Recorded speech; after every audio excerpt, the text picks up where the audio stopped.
Fitness Pro Mentor Podcast. What is going on? Welcome to another episode of the Personal Training Mastery Podcast. Glenn and I are the Minds on Muscle show. We've been doing this for a long time. We love helping personal trainers like you grow and scale their business. Today, Glenn brought an incredible topic to the table. I'm super excited, but we're going to talk about how to ask the right questions to help your business grow. Simple things from big picture to in every session. How do we optimize every moment of everything we do? Glenn, how you doing today? I am, as you know, I'm doing well. I'm doing good.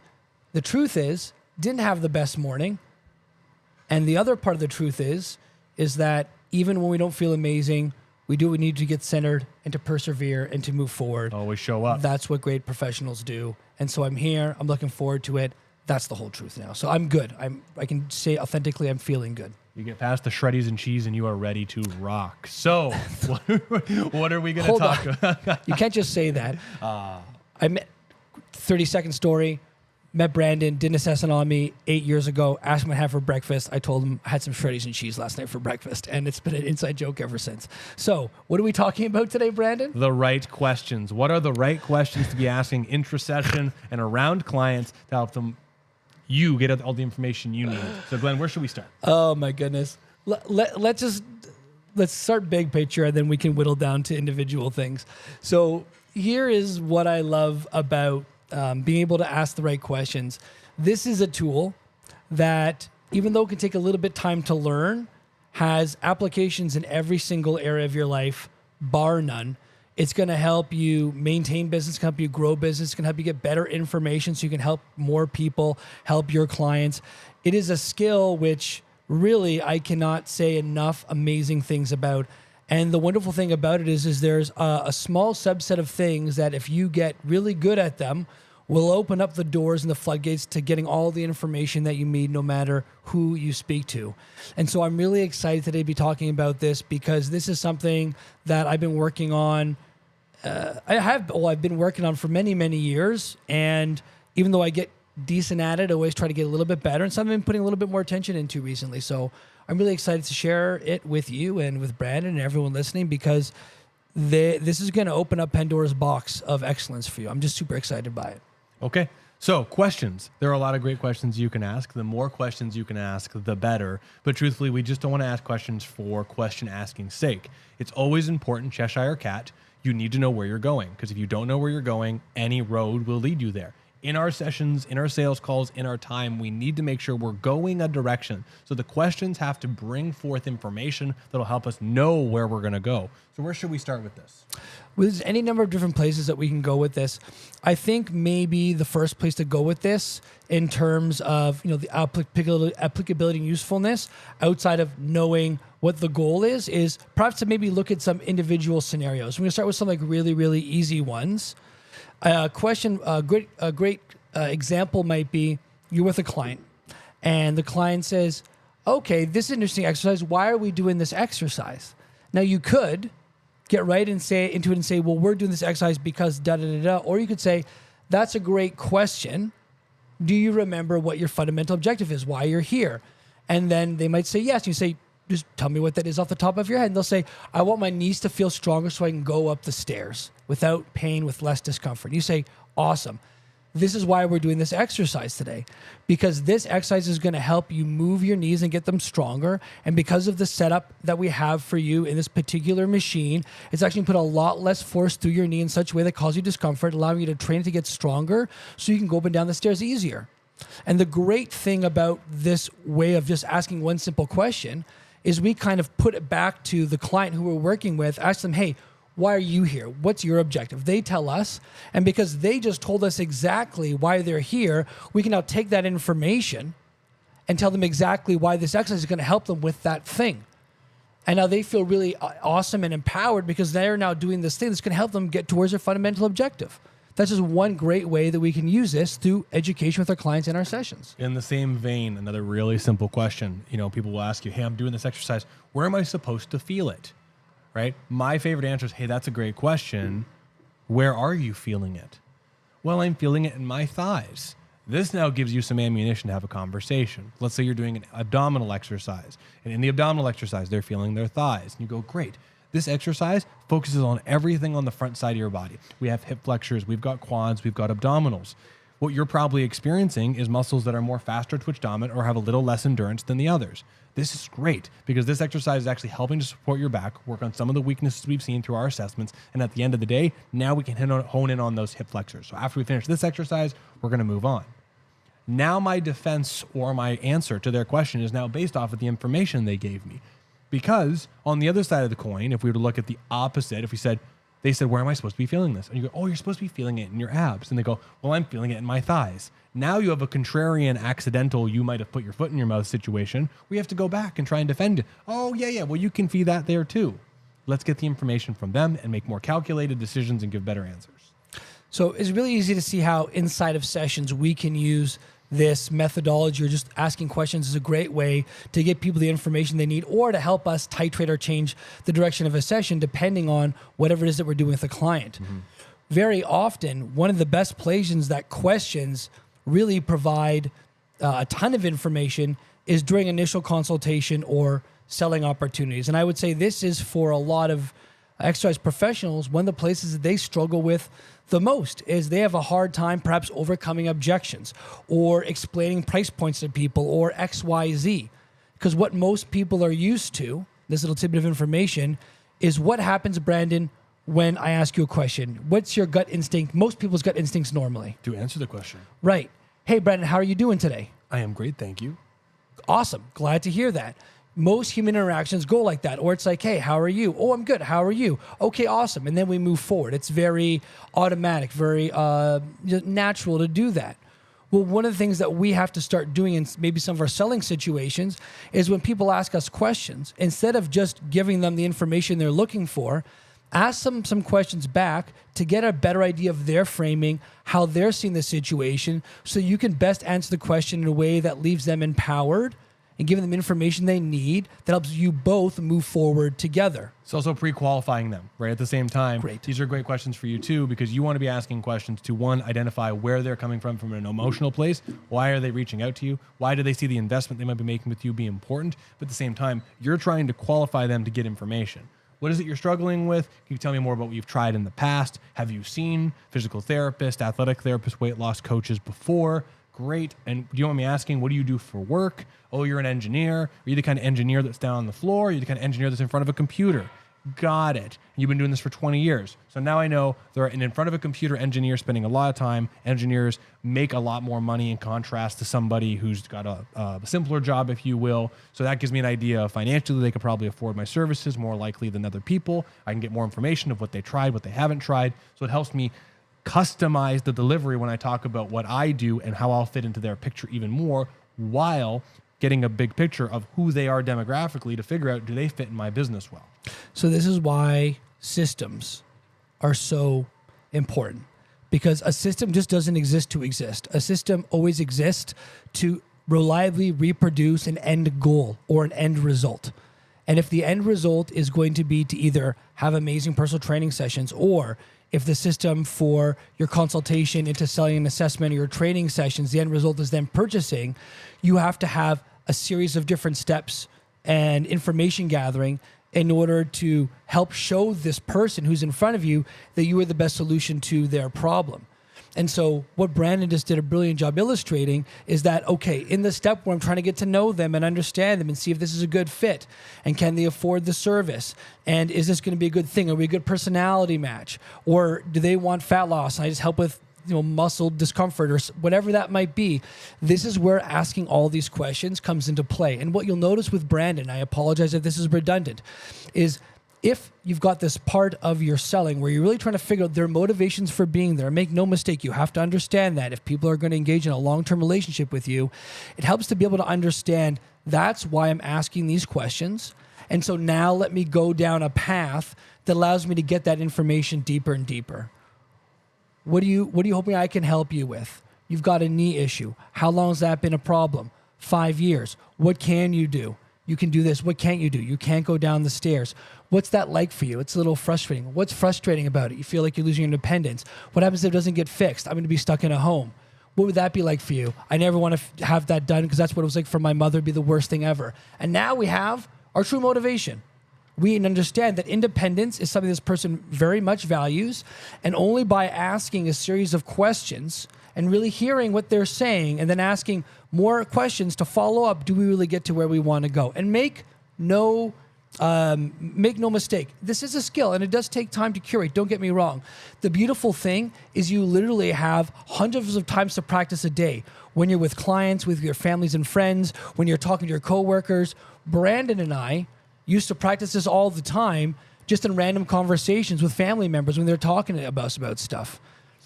Some, right? I mean, I would talk to my wife. I'd be like, hey, honey, how's your day? She'd be like, oh, it was good. I'm like, oh, what was good about it? I always saw some friends I hadn't seen in a long time. Some friends you hadn't seen in a long time? Yeah, Jerry and Sally. I haven't seen them in forever. Oh, when was the last time you saw Jerry and Sally? And then just going down the loophole, right? And so I'll step back for a second here because I don't want to ram this down your throat too much. But this is a hugely important skill, because if you don't have the right information, you will not be making the best choices and decisions and taking the best actions for your life, for your business, for your clients. And if you don't take the best actions that you could in this moment, you will not move forward at the pace or the rate that you want to. The people that have what you have right now, they've learned to get the right information and action on it. And then when they get the result, reevaluate, get the right information and action on it. And asking questions just happens to be one of the best ways to go about and do that. I learned this from one of my first mentors when I was 13 years old, Gordon Frew, at a comic book store. And then I learned it from Mario Mavridis, who taught me sales. And then Greg Mack reiterated it, and he literally has this term that I'm not sure if he borrowed it from somewhere he came up with, but questions are the answer.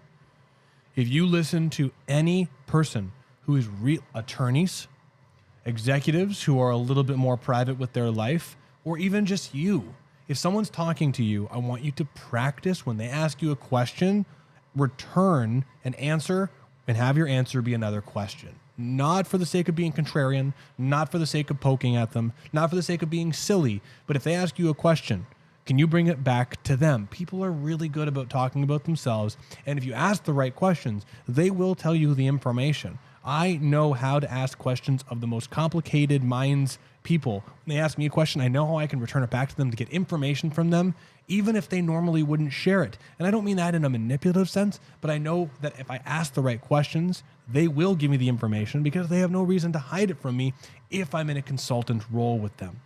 Questions are the answer. Can you answer every question with another question to help you find where you're trying to go? That being said, also be clear where you're trying to go, right?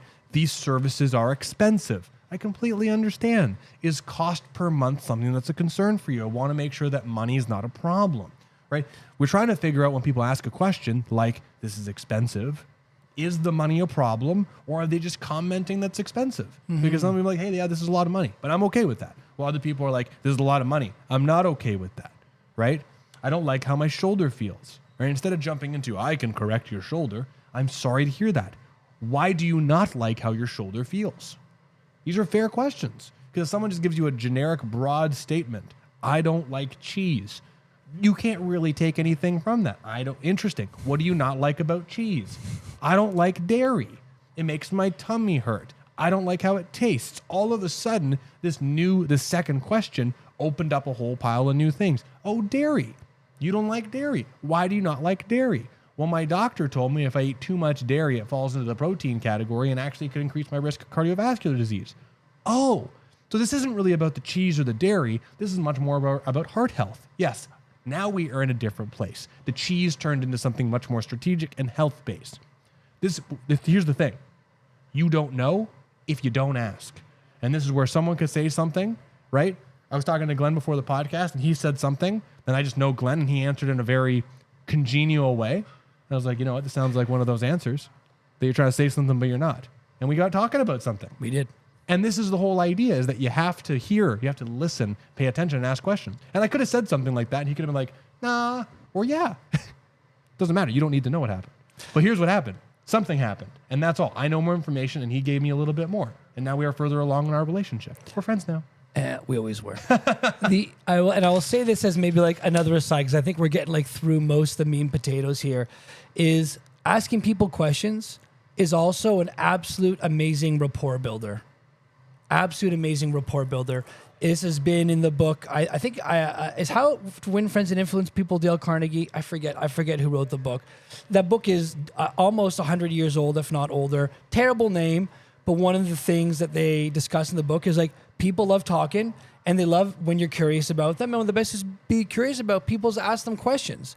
And you can go to a party or you can be sitting in front of like a new lead or a prospect. And if you ask questions and you're genuinely curious and interested, even though you are trying to figure out if it's a good fit, and you're trying to get information to help move this forward with the sales process and this, that, and the other, and you are, by the way, trying to help them make an ethical yes or no decision, not just trying to sell them something they don't need, underscore that, underscore. So if you are listening from that place where you're just trying to help them make a decision, and you are saying things to them and asking them questions, and they might be saying things to you that they've never even said out loud to anyone before. Very likely. I have that. I think that's probably, I will say for you and I, probably a common occurrence. I think it happens more often than not. People are saying things to me that they haven't said to anyone else really before. Do you know what kind of bond people form with you and how much they trust you and how much rapport they have with you once they've said that stuff and you're sitting there non-judgmental and just like, wow, I appreciate you sharing that with me. That sounds like it's tough. And, I just appreciate the information. Even if it could be a little bit more specific, I'd love to learn more, see if I can help you. And the floodgates have opened now, and you're trying to help them. It's an ethical thing, by the way. Can't stress that enough. So to put a pin in this, Put a pin in it. ask more questions. More questions. Honestly, this sounds cheesy. I will finish a professional week and not have talked about anything in my life. Yeah. Most of my clients really have no idea what's going on in my life, really. And it's just because I know how to, when they ask me a question, how are your kids doing? Oh, they're doing great. They're crazy. How you doing? Right back to them, even if it's simple. Yeah. Hey, Glenn, what's your pick of the week? So I saw it. My pick of a week is going to be like almost contextualizing this framework a little bit, and I think there's a version of this that comes from like Sandler. It's out on the internet in multiple different ways. When someone asks you a question, one of the best things that you can just do is just acknowledge there's a question, thank them for it, and then ask them a question that would give you more information. Well, I appreciate you asking that. If it's okay, let me ask you, what do you mean by how much does it cost? Right? Simple as that. I appreciate your curiosity. I like how you're thinking about it. You've got some good insight. Whatever that is, acknowledge it. You can ask for permission if you want to, but it's just simple. Just reverse it back the other way. That's a good question. Where do you think you should feel this right now? Where do you feel this right now? It's simple. Acknowledge, ask another question. Acknowledge, thank them, ask another question. Simple. If you've been around for a while, you know the pick of the week thing is something that's useful for us. And I feel like Glenn just kind of scapegoated out there. But we're going to let it be. We're going to let it be because that's a good one. Yeah, I'll be honest. I never come prepared for this thing, and I always forget about it. Jeez. Here, I'm going to give you one. This is actually, I have done this pick in the past before, but it has been years. I'm going to do Tom Purvis's RTS program. I'm going to be honest, I have done a lot of courses, a lot of education. I've spent a lot of money on learning, and I'm constantly learning. And I will say that going to Oklahoma and doing the RTS Mastery program specifically really helped me develop a thought process in that any information I learn around anatomy and mechanics helps me think about things differently. And every time, I've taken Greg Mack's courses, I've taken some of Greg Roscoff's courses, I've taken courses with Jacques and Charlie and McMillan and all these brilliant people. And I always come back to the same kind of foundational thoughts that I learned from Tom originally. And I just can't say how much I'm grateful for that. And if any of you are not familiar with Tom Purvis's Resistance Training Specialist program, I'd encourage you to check it out and really embody it. If you've taken it, you haven't gone to Oklahoma and done the mastery program, Tom's getting older. I don't know how much longer he's going to do it for. Would encourage you to go check it out because he is a strong, hard individual, but the way he makes you think is a way that I have not learned from anybody else. And I am consistently looking for new mentors and new leaders and people to push me. And I still don't find anyone that compares to how well Tom provides thought process and framework to help you think. So if you've not checked out RTS, Resistance Training Specialist Program, check that out. If you have checked it out, go further before it's too late because it's absolutely foundational and it's great. Like honestly, right now in our study groups on Fridays, we're talking about foot mechanics. When I talk about foot mechanics, that's a whole other thing, but like I'm applying all the principles I learned from the mechanics from Tom. It just makes it so much easier to talk about, and it's a lot of fun. I love it. Yeah. I got a quick pick of the week I always thought about, and I think this is something you would mirror and agree with. Whiteboards. Ooh, yeah. I use a whiteboard almost every day, I think, with clients. If not on my whiteboard, I do it on my iPad tablet. I find a whiteboard just it's more visceral. There's an experience like they can see it a lot better than just looking at my tablet. We have a couple, I think, like 3 foot by 2 foot ones around our facility, and we also have this brand. You can see Brand's got a couple big ones here. I've got a big one at my house as well. It's so good to explain concepts to clients. We use them during our education sessions, different colored markers and whatnot. But like it's just really great teaching tool in the moment. And this is an aside, a small little thing. I think maybe this is like a personal thing that I like about it is that I think a lot of personal trainers and exercise professionals don't do this. Or health professionals even. They don't have a whiteboard available where they can show, write, and all that kind of stuff. And it kind of makes you stand out a little bit in addition to being a great tool. So I can't stress enough, having a whiteboard handily available, whether it's an easy 8.5 by 11 one that you can carry around with you during a session if need be, or if it's going to be something you can keep in a general area you work with that's like 2 by 3 feet. I can't say enough good things. I love having whiteboards just to write on and show clients stuff and make notes. It's a tremendous tool. Whiteboards for the win, for sure. Yeah. All right, everybody. Thank you so much for being here. Fitness Pro Mentors podcast. Listen, if you're a personal trainer, you're trying to grow your business, this is the place to be. We are science guys, and we have figured out how to grow science-based businesses without spending money on paid ads. Absolutely love it. Anyway, have a wonderful one. We're going to talk about branding in 2 weeks. Don't miss it. Take care, everybody. Have a great one.